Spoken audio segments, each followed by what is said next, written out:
이렇게까지 국민의당이 몰락하게 됐는지 참 의문이에요. 의문이신가요? 의문은 좀 그런가?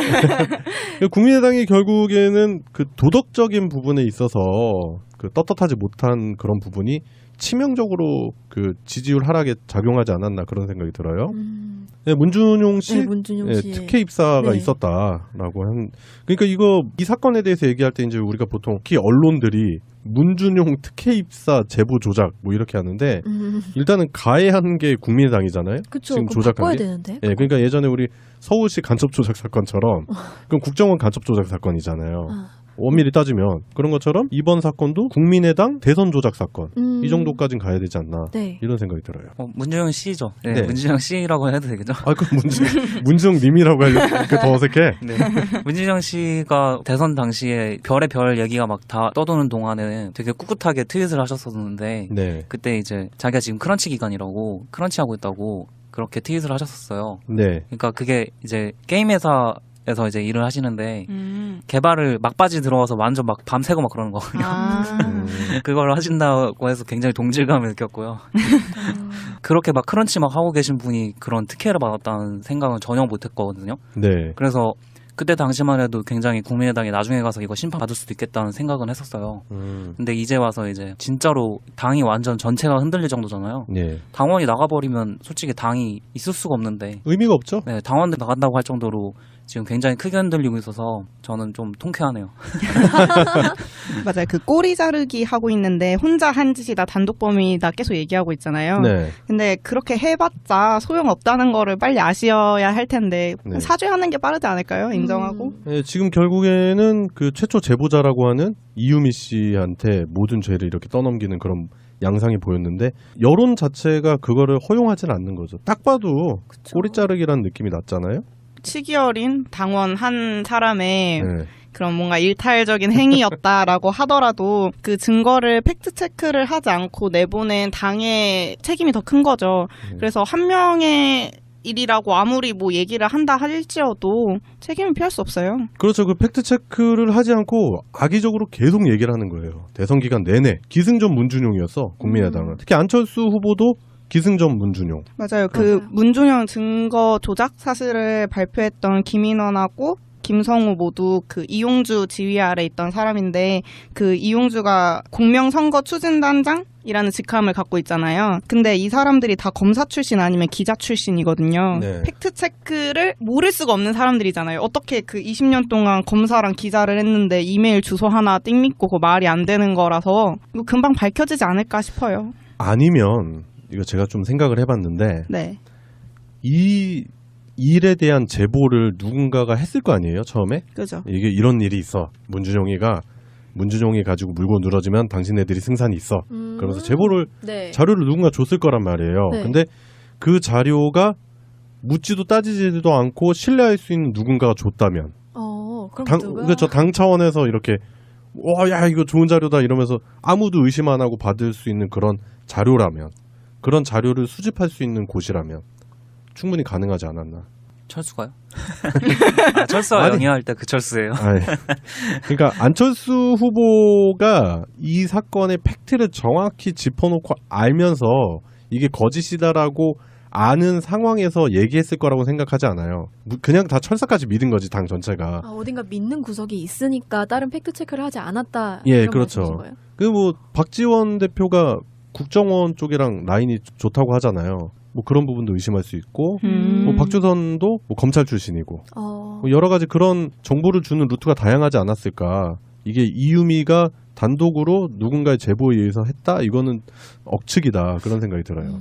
그럼 이유미는 그냥 총대를 맨 건가요? 그냥 증거물 가지고 와, 네, 망망하고. 그러니까 희생양이라고 네. 볼 수도 있어요. 제가 생각할 때. 당연히 믿었는데 약간 배신당한 느낌? 그렇죠. 근데 그 이유미 씨는 예전에도 계속 행보가 약간 어떻게든 자리 하나 차지해보겠다는 게 많이 보였잖아요. 네. 네. 그렇죠. 그렇기 뭐, 때문에. 어차피 정계해도 뭐 이렇게 데뷔를 하고 싶어가지고 네. 준비를 하고 여수 쪽에서 준비를 하고 있었던 사람이기 때문에 뭔가 이렇게 커다란 이슈의 한 중심에 자기가 서고 싶었었던 거겠죠. 머리고 싶은 꼴인 거죠. 어떡해. 네. 어떡해. 그게 근데 딱 드러나는 거가 있는 게 안철수가 이제 자기 최측근에 있는 변호사를 변호하는데 된 거잖아요. 그 차현일 변호사. 자기 캠프에 있어서 노력해서 같이 있었던 그 변호사고 네. 그 변호사가 뭐 실력이 좋기는 하지만은 트윗에서 그런 얘기를 봤어요. 조폭들도 대신 이제 깜빵에 들어가주는 이제 쫄개를 위해서 네. 누가 그걸 나서주냐. 그럴 때 이제 두목을 위해서 대신 들어갔으면 두목이 나서는 거다. 네. 이게 딱 그런 것 같아요.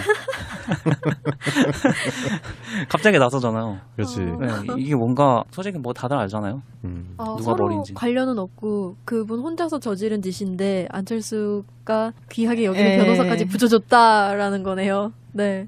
두목이 이제 대신 자기를 위해 희생양을 위해서 도와주는 거죠. 아, 그러면 안철수가 너무 의리 있는 사람 같잖아. 아니 근데 멋대로 행동한 맞아요. 꼬봉한테 뭔가 자기가 소중한 걸 붙여준다는 것 자체가 말이 안 되잖아요. 그렇죠. 뭔가 자기가 그 정도의 메리트를 주면서까지 그 사람이 자기를 위해 뭔가를 했다라는 걸 알고 있는 거죠. 솔직히 이때까지는 의리 같은 거 없었는데 이제 발등에 불 떨어지니까 의리가 생기네요. 입막음을 위한. 갑자기 생긴 의리. 민주당 차원에서도 이 부분에 대해서 계속 집요하게 물어뜯을 것 같기도 하고, 네. 국민의당은 지금 뭐 거의 사면초가, 뭐 진태양난, 뭐 외우내환, 어떤 그 위기에 관련된 사자성어를 다 갖다 붙여도 지금 모자를 판국인 그런 상황인 것 같아요.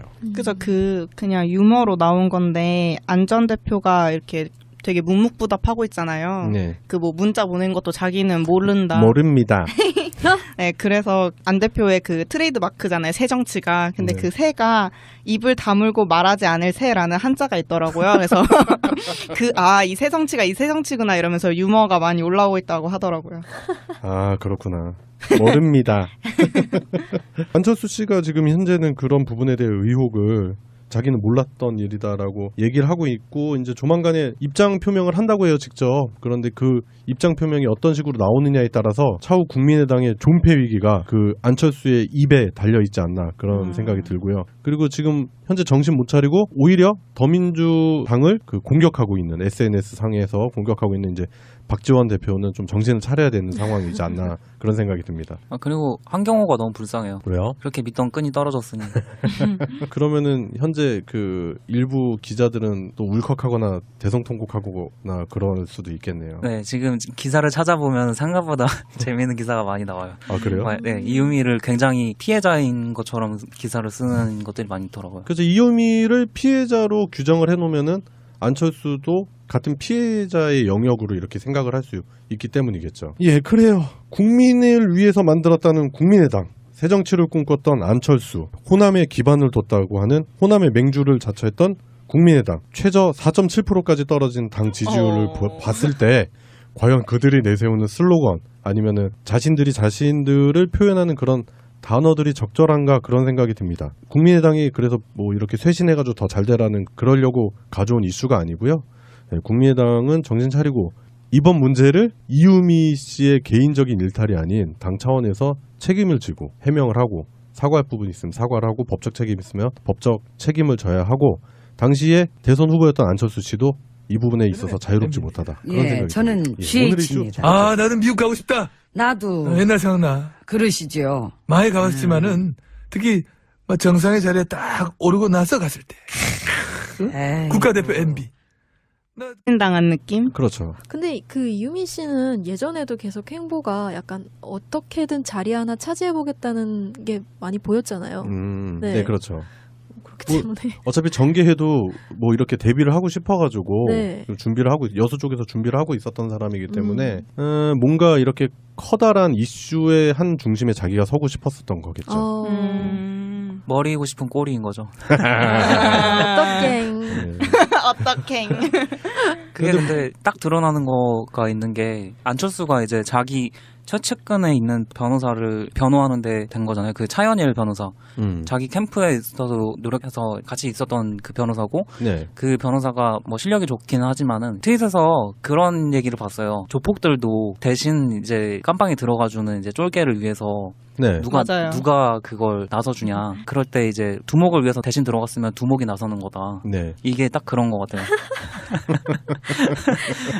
갑자기 나서잖아요. 그렇지. 네, 이게 뭔가 솔직히 뭐 다들 알잖아요. 누가 서로 머리인지. 관련은 없고 그분 혼자서 저지른 짓인데 안철수가 귀하게 여기는 네. 변호사까지 붙여줬다라는 거네요. 네. 두목이 이제 대신 자기를 네. 위해 희생양을 위해서 도와주는 거죠. 아, 그러면 안철수가 너무 의리 있는 사람 같잖아. 아니 근데 멋대로 행동한 맞아요. 꼬봉한테 뭔가 자기가 소중한 걸 붙여준다는 것 자체가 말이 안 되잖아요. 그렇죠. 뭔가 자기가 그 정도의 메리트를 주면서까지 그 사람이 자기를 위해 뭔가를 했다라는 걸 알고 있는 거죠. 솔직히 이때까지는 의리 같은 거 없었는데 이제 발등에 불 떨어지니까 의리가 생기네요. 입막음을 위한. 갑자기 생긴 의리. 민주당 차원에서도 이 부분에 대해서 계속 집요하게 물어뜯을 것 같기도 하고, 네. 국민의당은 지금 뭐 거의 사면초가, 뭐 진태양난, 뭐 외우내환, 어떤 그 위기에 관련된 사자성어를 다 갖다 붙여도 지금 모자를 판국인 그런 상황인 것 같아요. 그죠. 그냥 유머로 나온 건데 안 전 대표가 이렇게 되게 묵묵부답하고 있잖아요. 네. 그 뭐 문자 보낸 것도 자기는 모른다. 모릅니다. 네, 그래서 안 대표의 그 트레이드 마크잖아요. 새 정치가. 근데 네. 그 새가 입을 다물고 말하지 않을 새라는 한자가 있더라고요. 그래서 이 새 정치가 이 새 정치구나 이러면서 유머가 많이 올라오고 있다고 하더라고요. 아, 그렇구나. 모릅니다. 안철수 씨가 지금 현재는 그런 부분에 대해 의혹을 자기는 몰랐던 일이다라고 얘기를 하고 있고 이제 조만간에 입장 표명을 한다고 해요, 직접. 그런데 그 입장 표명이 어떤 식으로 나오느냐에 따라서 차후 국민의당의 존폐 위기가 그 안철수의 입에 달려 있지 않나 그런 생각이 들고요. 그리고 지금 현재 정신 못 차리고 오히려 더민주당을 그 공격하고 있는 SNS 상에서 공격하고 있는 이제 박지원 대표는 좀 정신을 차려야 되는 상황이지 않나 그런 생각. 진짜로 당이 완전 전체가 흔들릴 정도잖아요. 네. 당원이 나가버리면 솔직히 당이 있을 수가 없는데 의미가 없죠. 네, 당원들 나간다고 할 정도로 지금 굉장히 크게 흔들리고 있어서 저는 좀 통쾌하네요. 맞아요. 그 꼬리 자르기 하고 있는데 혼자 한 짓이다 단독범이다 계속 얘기하고 있잖아요. 네. 근데 그렇게 해봤자 소용없다는 거를 빨리 아셔야 할 텐데 네. 사죄하는 게 빠르지 않을까요? 인정하고. 네, 지금 결국에는 그 최초 제보자라고 하는 이유미 씨한테 모든 죄를 이렇게 떠넘기는 그런 양상이 보였는데 여론 자체가 그거를 허용하지는 않는 거죠. 딱 봐도 꼬리 자르기라는 느낌이 났잖아요.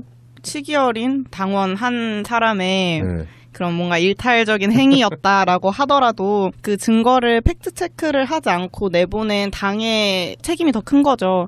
그래서 한 명의 일이라고 아무리 뭐 얘기를 한다 할지어도 책임을 피할 수 없어요. 그렇죠. 그 팩트 체크를 하지 않고 악의적으로 계속 얘기를 하는 거예요. 대선 기간 내내 기승전 문준용이었어. 국민의당은. 특히 안철수 후보도 기승전 문준용. 맞아요. 그 문준용 증거 조작 사실을 발표했던 김인원하고 김성우 모두 그 이용주 지휘 아래 있던 사람인데 그 이용주가 공명선거 추진단장이라는 직함을 갖고 있잖아요. 근데 이 사람들이 다 검사 출신 아니면 기자 출신이거든요. 네. 팩트 체크를 모를 수가 없는 사람들이잖아요. 어떻게 그 20년 동안 검사랑 기자를 했는데 이메일 주소 하나 띵 믿고 그거 말이 안 되는 거라서 이거 금방 밝혀지지 않을까 싶어요. 아니면 이거 제가 좀 생각을 해봤는데 네.